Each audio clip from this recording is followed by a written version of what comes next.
let's proceed with block shear calculation. Okay? Block shear calculations. So ano ba tong block shear na tinatawag, no, and how it's affect our calculations, no?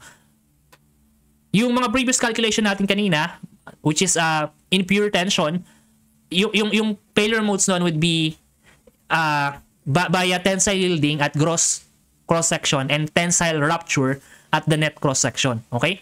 In addition to that, no, we also need to check yung another mode of failure, which is yung block shear. Okay? So ano ba yung nangyayari dito kay block shear? Okay? So there are certain tension member connection configuration where tensile failure occurs due to the tearing out of a segment of the tension member or the connecting elements from the rest of the connection. So yung failure planes mo, usually ang nangyayari dito, no? So for example, you have bolted connections like so. Okay? Ang nangyayari, yung tension plate mo na ito, yung nasa top, connected siya on the gasket plate. Ang nangyayari is nag-rupture ka with a failure plane like so. Okay? So you could see here na kung ito yung applied load P mo, yung mga failure plane mo, dalawa na. Yung isa is parallel, yung isa is perpendicular. So parang ito yung perpendicular. Yun yung tinatawag nating tension failure plane. Okay? Tapos meron kang mga parallel to the applied load. Yun yung ating tinatawag na shear failure plane. Okay? Now, in this case, na kung saan combination na siya ng dalawang types of failure plane, we could say na block shear na yung applicable dito. Okay? And we need to use formula corresponding for block shear. Okay? Now, in terms of bolted connection, gusto ko lang i-emphasize, no? Yung block shear or yung failure path mo would occur on the center line, no? Sana malinaw to, center line of bolt holes. Okay? Center line of bolt holes. While for so ito nga yung dalawang modes, no, on this scenario. Okay? Ito daw yung matatanggal on our plate. Tapos ito yung second case, no, na matatanggal naman on this plate. Okay? In terms of welded connection, halimbawa ito yung tension member mo connected to gasket plate. Okay? Ang matatanggal doon obviously is yung part nung gasket plate na connected dun sa tension member. Okay? So ito yung magiging failure path mo. Okay? Kung saan mo siya wineld. Okay? Yun yung matatanggal no? Kasi wala naman tayong bolt holes kay welded connection. Kaya usually doon yung critical, no? Okay? Doon sa outline of welds. So for failure in block shear, usually it's a combination of shear yielding plus tensile rupture. Okay? To summarize, again, no, for block shear, it's a failure that tears out block of steel, and that block can be defined by the center line of holes or the edge of welds, and the state of combined yielding and rupture, no, should be checked. In terms of the failure planes, at least one each in tension and shear. Yan yung requirement natin. Okay? Additional, ito yung mga example, no, for block shear in tension members. Ayun, angle connected on one leg, wide flange connection. Okay, yun lang yung connected, yung flange mo. And some example for plate connection. Okay? Siguro sa ngayon, magbigay pa tayo ng example for you to visualize. Okay? For this one is an angle bolted to a plate. Okay? So ito yung figure natin. Okay? So this is an angle na top view. Okay? Connected to your gasket plate. So itong figure na to, nakapokus yung block shear on the tension member or dun sa angle, no? Kung sino yung red, doon nakapokus yung yung block shear, ganun na lang. Okay? On this figure naman, nakapokus yung block shear dun sa sa gasket plate. Okay? So try natin ipakita yung next na mangyayari. For example, no, kung nakapokus yung block shear kay angle, yung possible na failure path mo is itong yellow. Okay? And then again, you have two failure planes, no? Ito yung shear plane, no, on angle, and ito naman yung tension plane. Okay? While pagdating sa gasket plate, okay, itong bottom figure, ito yung possible na block shear, no, failure path. So ang maiiwan, no, or ang matatanggal doon sa gasket plate mo, assuming na masyadong matibay yung angle mo, walang failure na mangyari sa kanya, o kumbaga mauuna yung block shear doon sa gasket plate, ito yung matatanggal, no? Ito yung matatanggal, and ito yung failure path doon sa gasket plate mo. Okay? So yun yung shear plane, no, and ito naman yung tension plane doon sa gasket plate mo. Let me emphasize lang, usually yung shorter dimension controls if F, Y, and T are the same, no? So usually check mo kung sino yung ano yung thickness nung gasket plate and nung angle, no? Kung sino mas mababa, most likely siya yung critical. But then again, you need to check talaga, no? Kasi possibly magkaiba yung material properties nung dalawang element. Okay? So, let me repeat. Each member should be checked for black shear, no? And ito yung usual na nangyayari, okay? So, for example, no, nung tuloy natin 'yon, in terms of black shear ng angle, ito yung may iwan, okay? Ito yung matatanggal, no? Pagdating sa gasket plate naman, okay? Ito naman 'yon, okay? So, 'yun. Natanggal na tong plate na to, no, doon sa gasket plate, okay? Similarly for planche of W shape bolted to a plate, no? Ito yung top view nung wide planche mo, tapos meron kang connected na, sabihin natin gasket plate 'yan or plate, no? Ito naka-focus muna to, okay? Since yung shaded is dun sa wide planche, dun muna mangyayari yung black shear on this scenario. Okay? So paano ba, no? So ang mangyayari ngayon kapag connected sa planche lang, no, ayun, matatanggal to itong part na to ng ating wide planche. Ito yung ano natin, yung failure path natin. Okay? So mayroong dalawa, no? At both sides ng ng planche mo. So meron kang tension or shear plane, no? Again, that is parallel, and you have the tension planes, okay? For the W shape, okay? Yan yung matatanggal. So ito yung maging itsura niya, no? Pag natanggal yung yung planche mo, okay? So meron tayong black failure in W shape, okay? Similarly, kung sa gasket plate, no, yung black shear at hindi dun sa wide planche, ito naman yung expected mo na mangyayari, okay? So meron kang two possible plate black shear modes, no, that could occur. Usually yung lower strength daw yung would govern, okay? So again, ito yung first example, no, doon ka sa gasket plate nagkaroon ng black shear.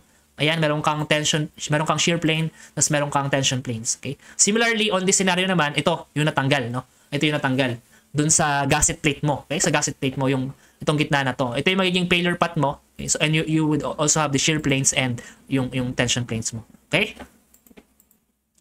Okay, ito yung nangyari on case 1. Okay, tapos ito naman yung kay case 2. Okay, yung natanggal na siya. Okay, sana na-visualize nyo. And lastly, for angle, no, like so welded to a plate, okay? So in terms of the black shear, focusing tayo kay gasket plate, okay? May dalawang scenario, itong mas mahaba and itong mas maikli na what we call this black shear, no, na failure path. Okay, ito yung number 1. Okay, ganito daw yung failure path mo. Okay, you have a shear plane and a tension plane.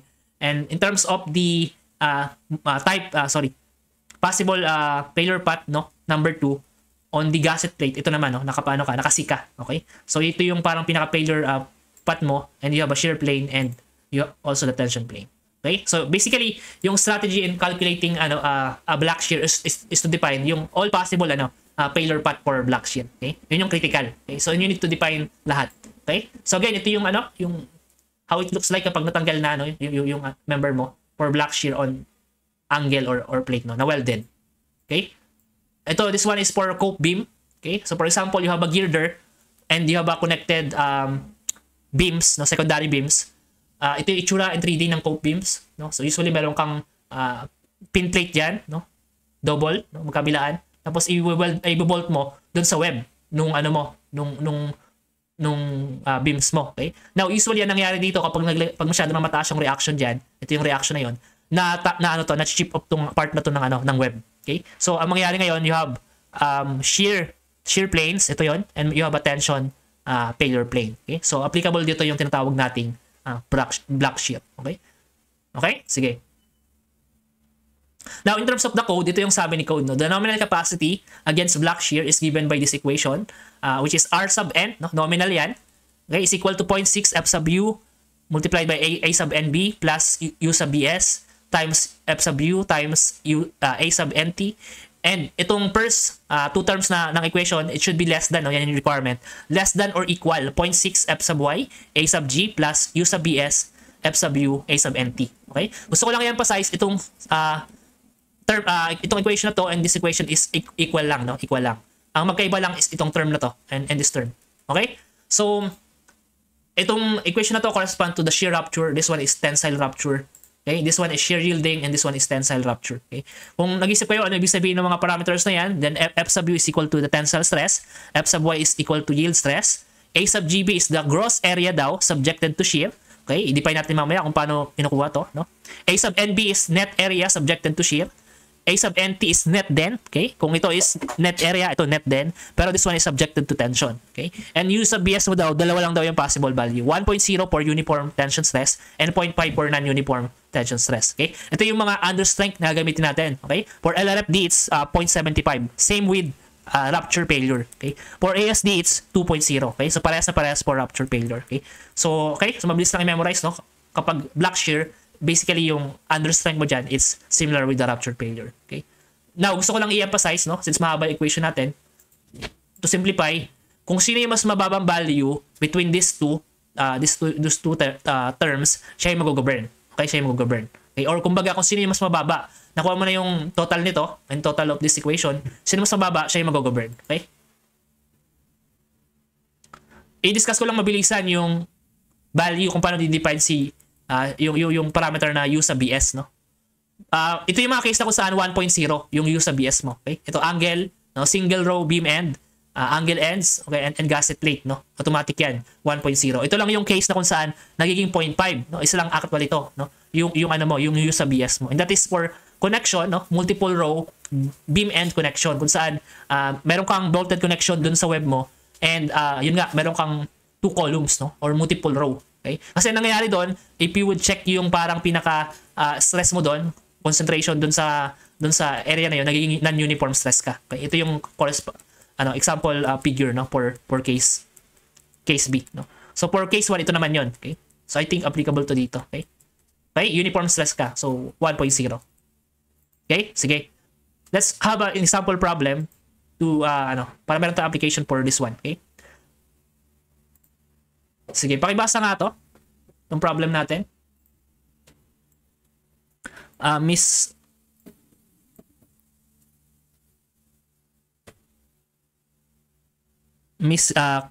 Karatiket. Miss Cristel, pakibasa nga itong problem natin. So, using example problem 1, determine the design strength of the plate against block shear failure. The plates are PL 300 times 10 millimeter and the bolts are 24 mm with standard holes. Assume A50 steel and use LRFD. Okay, then ito, napahanap. Calculate the design strength considering block shear. Okay, sige, no? Solve natin to. Actually, mabilis lang to, no? Kasi yung ibang part dito na solve na natin on problem 1, okay? Okay, sige. Okay, ito na yung problem natin. Let's try to solve, no?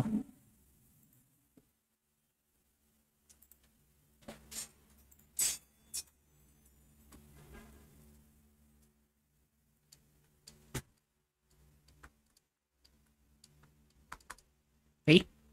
Ano lang to? Block shear, design strength, tapos block shear, okay? Straightforward, no? Mali. Design strength, okay?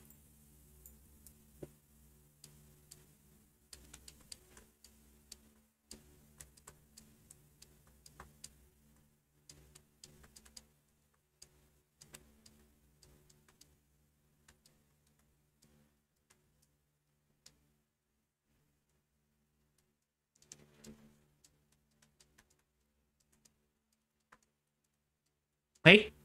Now, in terms of block shear kasi, gaya ng sabi ko, ang critical dito is to define yung failure path mo, no? Yung failure path mo. Okay? And siguro ang pinakamaganda is to check itong ating plates. Itong plates kasi natin, similar thickness. So kahit saan dyan, top plate or bottom plate, no issue, no? No issue. Parehas sila ng dimensions eh. So might as well consider itong top plate, no, on our analysis. So let me copy this one.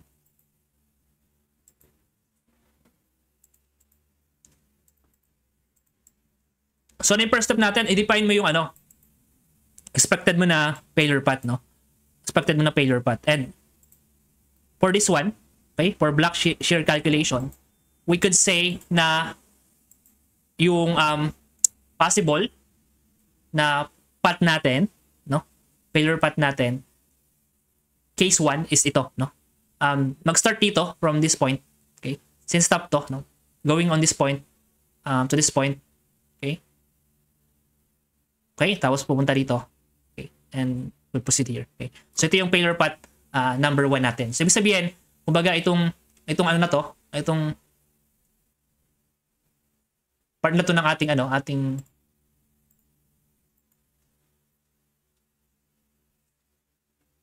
plate with matatanggal. Okay, para matatanggal to. Okay? Okay? Sige.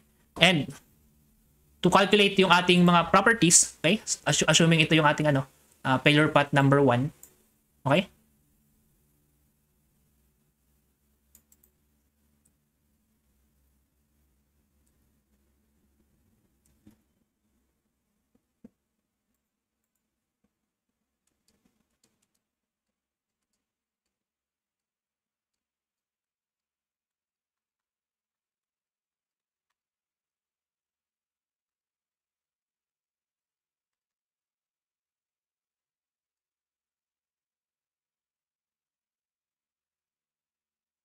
Okay, ang formula natin as per the code, no, ipakita natin that is R sub n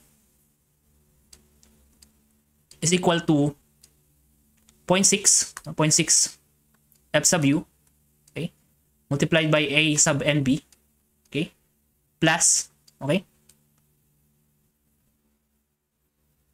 the factor u sub bs multiplied by f sub u a sub nt.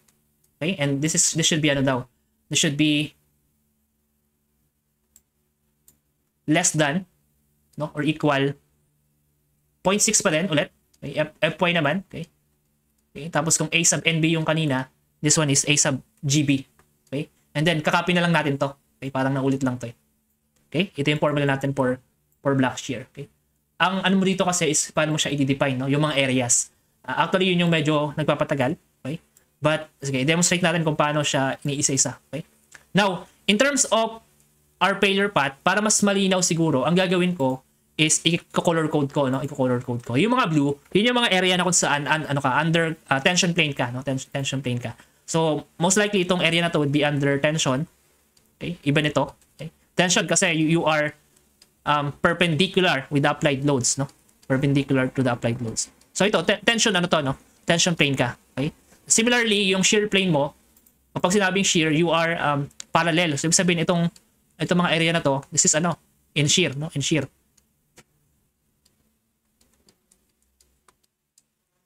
Okay? So, going back dun sa mga area, since area calculations lang actually nagpapatagal dito sa block shear, no? Una-unahin natin, isa-isahin natin, no? Halimbawa, yung area gross shear, no? Area gross shear. Okay? By the way, if we would go back dun sa natin, sa given problem number 1, para hindi natin ulitin, no? Yung mga calculations natin. Okay? Mga calculations natin. Ipakita siguro natin, mabilisan, problem number 1. Kasi may ginawa na tayong calculations dito, di ba? So, ito yon, no? Ito yung mga yon. Halimbawa, yung diameter of holes. Okay? Okay? So, ipapakita natin dito, no? Para hindi na natin uulitin. Okay, 24 as per problem. Okay, diameter, nominal hole diameter 27, standard holes kasi. Okay, all in all, the diameter of holes is 29 mm. Okay, as per problem number 1. Okay, so hindi na natin i-calculate. Okay, now yung area gross shear, no, balik tayo dito. Yung area gross shear na tinatawag, no, since shear ka, ang sabi natin yung shear yun yung green. Okay, parallel with the applied load. Okay, so yung area natin na yan, as per that figure, would be simply would be simply yung length na to, 80 plus 80, okay? Tapos multiplied by the thickness of plate. Okay, yun lang yun, area gross shear. Okay? Ito lang naman yung masishare.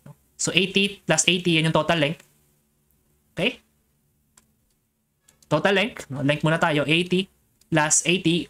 Emphasize lang, no? Yung pag-define natin ng dimension from center line of bolt. Okay, as discussed, no? Center line ng bolt. So that is 80 plus 80, yan yung total length. Okay? Para maging area yan, kailangan mo multiply by the thickness ng plate mo. And thickness ng plate natin is 10 mm. Okay? 10 mm. Now, as you can see here, dalawa yung shear failure plane. So we need to multiply this one by 2. Okay? So we could say na we have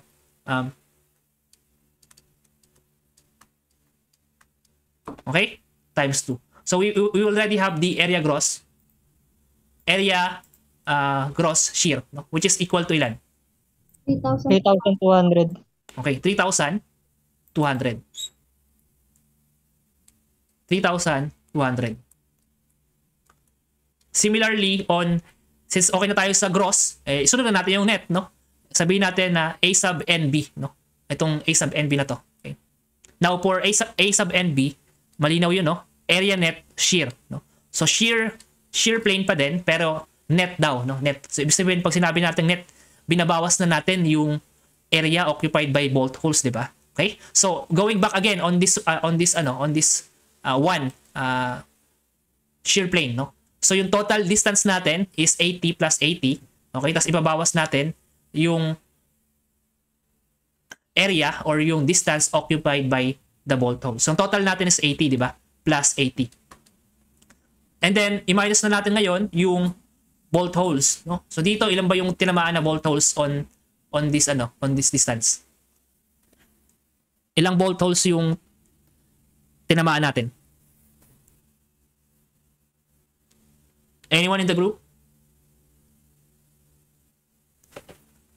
For this failure plane, itong shear, no? Itong distance na to. Ito from this point to this point.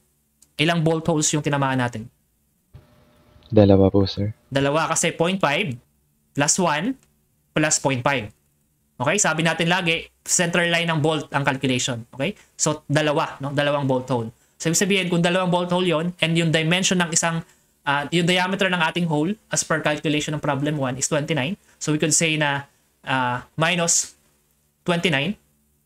Okay? 29 times yung dalawang bolt hole. Sige, parang ilista ko na lang para mas maintindihan, no? Para wala magtatanong kung saan ang galing yung yung value na yon. Okay? Okay? Okay? Unfortunately, ano pa lang yan, no? Yan pa lang yung distance, no? So, we need to multiply by the thickness na 10. Okay? 10 millimeter. Okay? Tapos, ganun pa din, no? Since dalawang side yung shear failure plane natin, number 1 and number 2. So, we need to multiply this one by 2. Okay?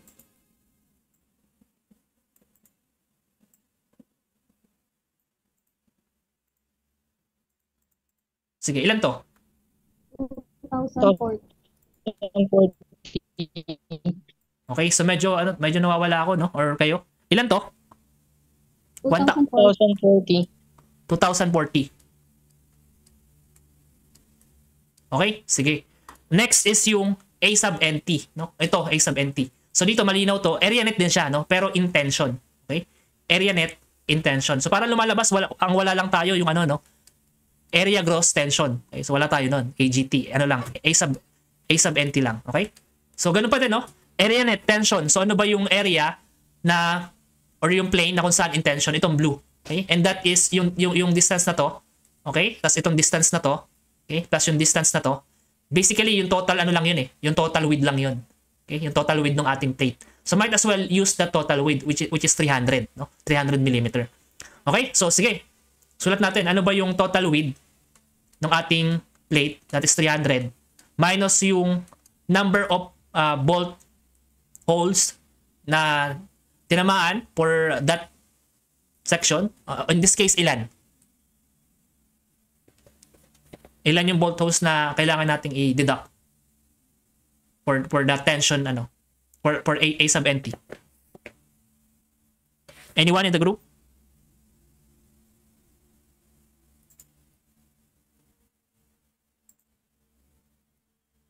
Lima po. 5. So, medyo madami no? Pero sige, no? Check ulit natin, no? Kasi ang sabi natin, center line of bolt ang ating usapan, okay? So, bilangin natin. For this one na tension plane, kalahati, no? 0.5. Okay, ng bolt holes. Pagdating dito, lumipat na tayo dito, meron tayo dito ang kalahati ulit. So, ibig sabihin, 1 na yun. Okay? 1. Dito, isang bolt holes. So, 2 na. Okay? Tapos, pagdating dito, kalahati ulit, 0.5. Tapos, dito, kalahati ulit. So, ibig sabihin, 2 plus 0.5 plus 0.5, we have 3 bolt holes, no?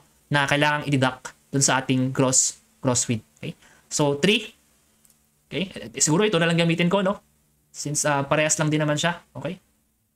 Okay, sige. 29 yung diameter ng hole natin. Tapos times 3. Okay? Times 3 na bolt holes. Times thickness of plate. Now dito, hindi mo na kailangang i-multiply by 2 sides. Kasi isang side lang naman yun, di ba? Yung intention. Yan lang, isang one line lang yun eh. Okay? Okay? Sige. Teka muna, naintindihan ba tong A sub NT? Kung bakit naging 3 volts? Para malinaw tayo? Yes? Yes po. Okay, sige. Anong sagot natin dito for A sub NT? 2,130. Sorry, pakiulit. 2,130. 2,130. 13. 30 po. Okay, sige. Now, we already define lahat ng area net, no? Lahat ng area net. Lahat ng areas. And we could use the equation, no? Dito, yung U sa BS, alam naman natin yan, usually 1.0 yan eh. Mayroon lang isang cases na kung saan 0.5. So dito, matik to, no? This is equal to 1.0, okay? So we could now use the equation, okay? So, sige. Gamitin natin yung equation for R sub N. So, the nominal capacity against block shear is equal to 0.6. Okay? 0.6 multiplied by F sub U. Ano ba yung pinapagamit na A50? So, A50. Ano ba yung F sub U natin sa A50? 448, di ba? Tama? 448 po. Okay, 448. Okay. Multiplied by A sub NB. So, yung A sub NB natin, ito. Okay? Okay? Plus, no? Plus yung ating U sub BS. So, that is 1.0 times F sub U, tapos A sub NT. A sub NT. So, kunin ko yung A sub NT. Okay? 1.0 F sub U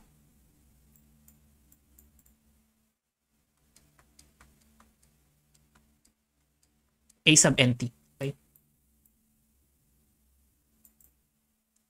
This should be less than or equal 0.6 kung di ako nagkakamali. Pero FY yung gagamitin. So, 345 since A50 is steel. Okay? Multiplied by A sub GB. Okay? Balikan natin yung equation na yan. FY tapos A sub GB. So, ito yun. And then, yung last term, which is merong kaparehas. So, might as well copy. No? Ito, kaparehas nito, no? If I were not mistaken, this is tensile rupture. Okay? Okay, sige. So, ang gusto kong gawin nyo, pakicalculate mo na tong left-hand side ng equation, tapos pakibigay sa akin yung value. Ilan yan? By the way, no, lagi natin ginagawa na dinidivide natin by 1,000. Huwag nyo kalimutang i-divide by 1,000 yung equation. So, dito, 1502.592. pakidivide to by 1,000. Okay? Okay? And similarly, itong side na to. 1,500 to 0.592. Okay, sige. Wait lang guys Okay.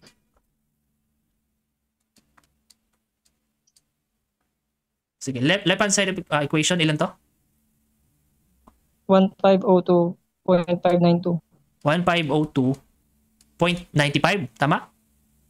0.592. 592. 592. Hanggang doon na lang. Opo. Okay? Similarly, yung right-hand side, ilan to?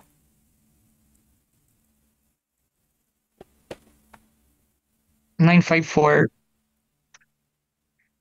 Mababa lang, no? Mababa lang siya, no? 954. 0.447.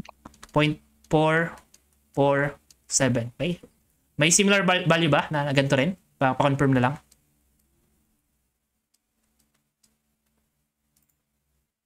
Yes?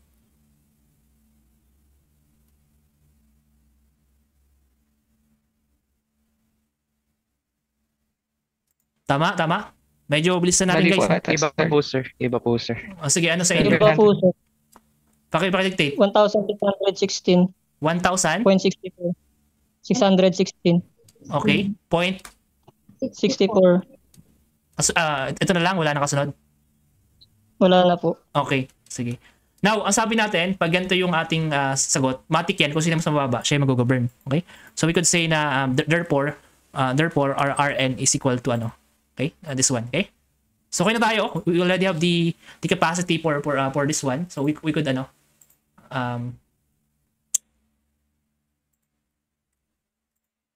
the capacity for this failure path is this one for black shear. Okay? Now, meron pa kasing dalawa, no? Meron pa tayong dalawa. Pero pwede natin itong bilisan no?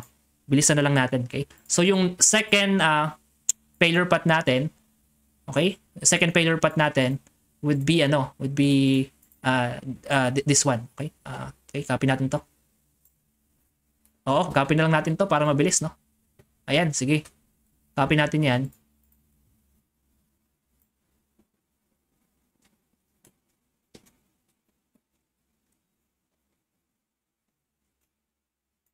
Okay? So failure path 2 naman, okay? For failure path 2, ito yung expected mo na direction ng failure path natin. Okay? For failure path 2, ang mangyayari is based dun sa top plate, dito ka magpe-fail, no? So from this point, okay? Going to this point, to this point, okay? Up to this point. Okay? So ibig sabihin, again, no? Define natin yung tension plane, ito 'yon. Okay, tension plane natin. Ito yung mag-resist, no? Tension. Okay. Tapos ito naman yung ating shear. Okay.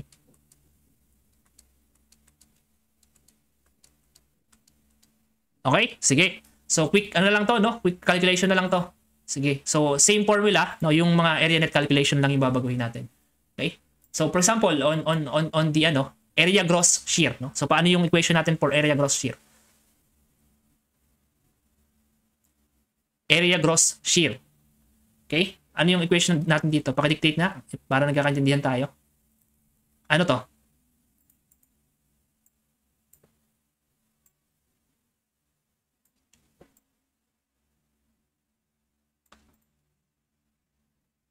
Ano yung length natin dito? Total length natin? Gross to guys, gross. So well, basically ito yun, 70. 70 Ito yun. plus 80. Plus 80, okay? Sige. Times 10.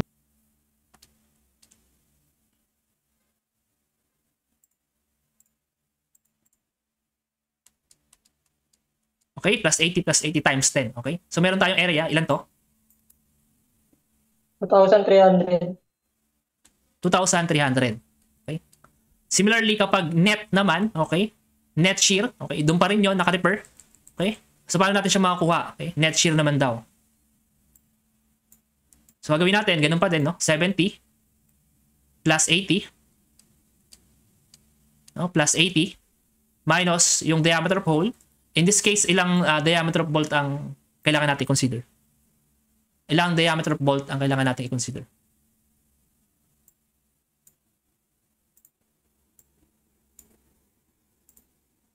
For A sub NB, ilang diameter of bolts ang kailangan natin i-consider? Sige, bilangin nyo. Based dito sa figure. 4. 4. Actually, ito yung ating shear failure plane. No? Ito. Okay? And as you could see here, meron kang 1 bolt hole, another 1, then 0.5. So, 2.5. Okay? 2.5 bolt holes ang tinamaan ng ating plane, no? For shear. 2.5. Okay? Bolt holes. Okay? Times 10 para maging area. So, meron tayong area net shear. So, ilan to? 1,575.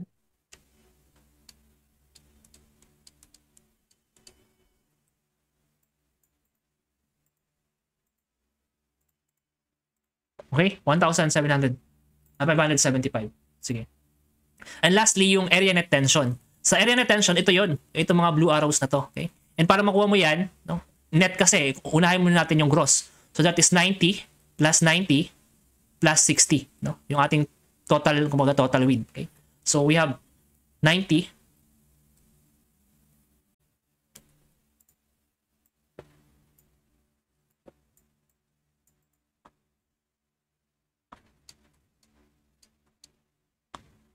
plus 90 plus 60. Okay? Then we need to deduct yung total number of bolt holes na tinamaan. Okay? So dito, ang bolt holes na tinamaan natin 1.5, no? So again, it's 2.5, no? 2.5. So we need to deduct 2.5 na bolt holes. Okay? So we have 2.5. Okay? Sige, ilan to? 1,675. 1,675. Okay? Now, okay na yung mga parameters natin. Ganun pa din, we would plug in dun sa given. So, halimbawa, dito kay A sub NB, no? Itanggalin natin to. Yung mga LS natin kasi yun lang naman yung nagbago. Yung A sub NT, okay, ito yung dalawang dulo. Okay? Plug in natin. Sige. Okay, this one also parehas lang yan, di ba? Sabi natin. Itong una is A sub NB, which is ito.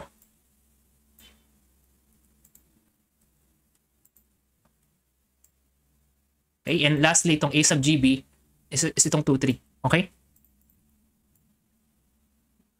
Sige, ayan. Okay na to.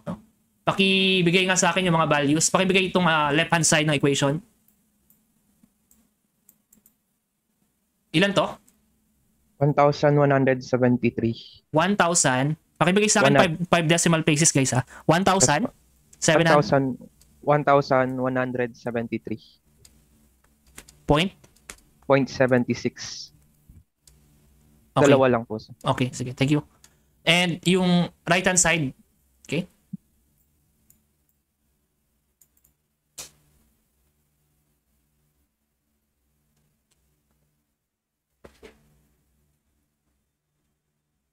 $1,226.5.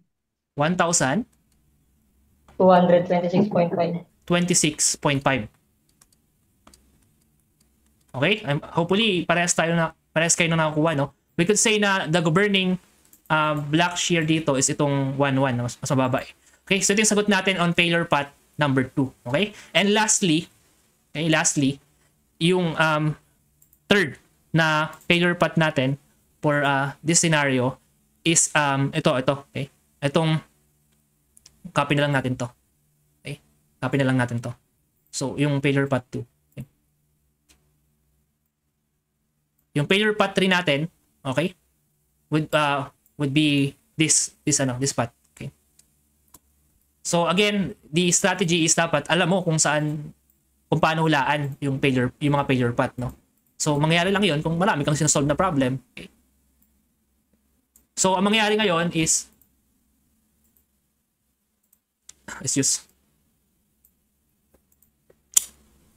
okay, for last failure path na we would try to investigate from this point, no, going to this point, to this point. Tapos from this point, okay, to this point, then would proceed at this point. Okay? So meron kang shear failure plane muna. Sige, unahin natin yung shear failure plane, which is the two sides ulit tayo. Okay? This one and this one. Okay? Similarly for tension plane, okay, ito 'yon. Okay? So we could now calculate ulit yung ating mga areas, no? Ating mga areas. So that would be ano, okay? Same set of equation. Okay? So try nating i-solve.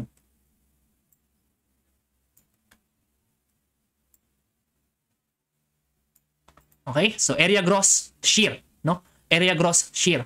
So ano yung area gross shear natin ngayon? Okay? Well, basically yun din yun, no? 70 plus 80 plus 80 gross to, guys, no? Gross. Ito yun. Times 10 yung thickness ng plate. Ang gagawin lang natin, we need to multiply by 2 kasi two sides eh. Okay? So times 2 lang pa yun. Times 2 lang pala. Okay? Okay, so copy natin to. Okay, so times 2 lang. Okay, yung area gross shear. Okay, so ilan to? 4, 6, tama? 4, 6. Okay? 4, 6. And yung area net shear naman, okay, area net shear naman, as you could see, kung ganun lang din pala, ay di 70 plus 80 plus 80 minus yung diameter of holes, dito 2.5 din. So parang wala palang nagbago, no? Ang difference lang is times 2. Okay? So times 2 pala to. Okay? Sige, ilan to? 3,150. 3,000. 150. Okay? And lastly, for the A sub NT, ito may difference na to. 150 po, sir. 150. 3,150. Opo. Okay. And lastly, yung A sub NT, intention. Yung intention natin, yun lang yun eh, no? 90 plus 90. Okay, yung gross width natin. Tapos, yung number of bolt holes na included, 0.5, 1, and 0.5. So, meaning 2. Okay, 2. So, yun, 90 plus 90, hindi na included itong 60. Okay, minus 29, yung diameter ng bolt holes. 2, no? Na bolt lang yung included. Okay. Times 10, dito wala nang times 2 sides kasi isang side lang naman yan eh. So, meron tayong area net tension. No? Area net tension. Ilan to? 1,220. 1,220. Okay? Sige. Now, plug in ulit natin on the same set of equation, no? With different areas.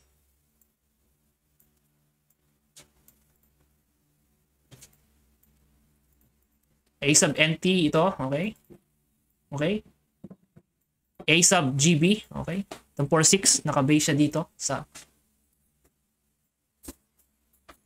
and yung 3,150 na A sub NB, okay? Itong nasa first sa first term, okay?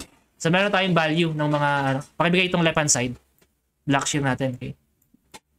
1,393.28. 1,393.28 90.28. kilonewton, okay? And lastly, yung ating right hand side, okay? Pakibigay ito. Equation, ano sagot diyan? 1,498.76. Sorry, pakiulit. 20 1,498.76. 14 1,498.76.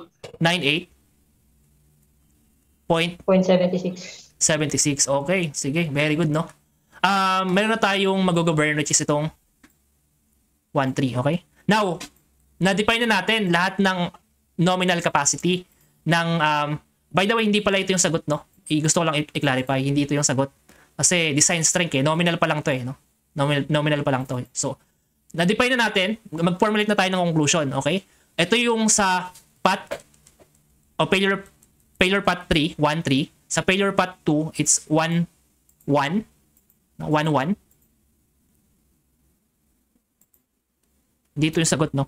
Tapos yung sa failure path 1 naman, it's 1-5. So lumalabas, ang critical in terms of nominal capacity is itong second path or second, yung failure path number 2. Kasi siya may pinakamababang sagot. So ibig sabihin, ito yung mag-governs. No?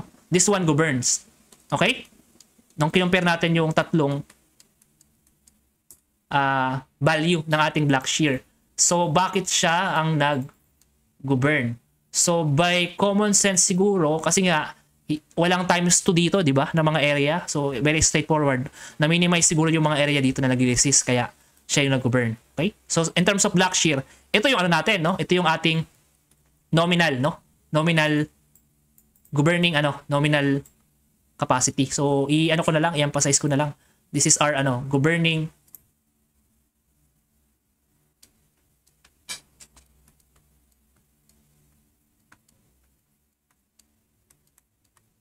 nominal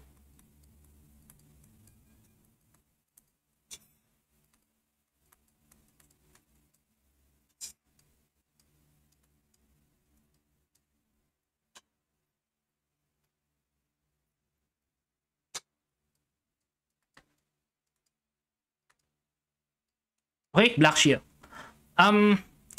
Unfortunately, hindi pa ito yung sagot kasi nominal pa lang siya. Okay? So, I think alam nyo na yun, no? To convert into design strength, you need to use this under strength, no?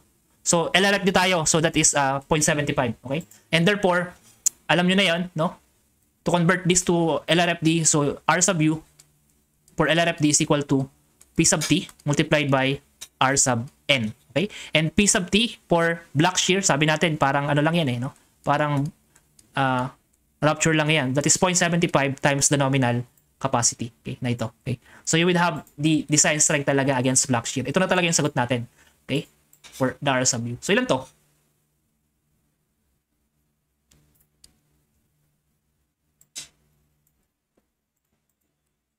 880.32. 800 80.32. 80.32. Tama? Okay, so ito yung design strength natin. Okay? Against Blackshear. Yung final answer natin. Now, if we would compare this with the two mode of failure sa problem number 1 since same set of problems sila, no? Ito yung ano eh, ito yung mga kuha natin eh, no? Pag kinumpare natin siya on problem number 1, for problem number 1, yung rupture ay ito. Okay?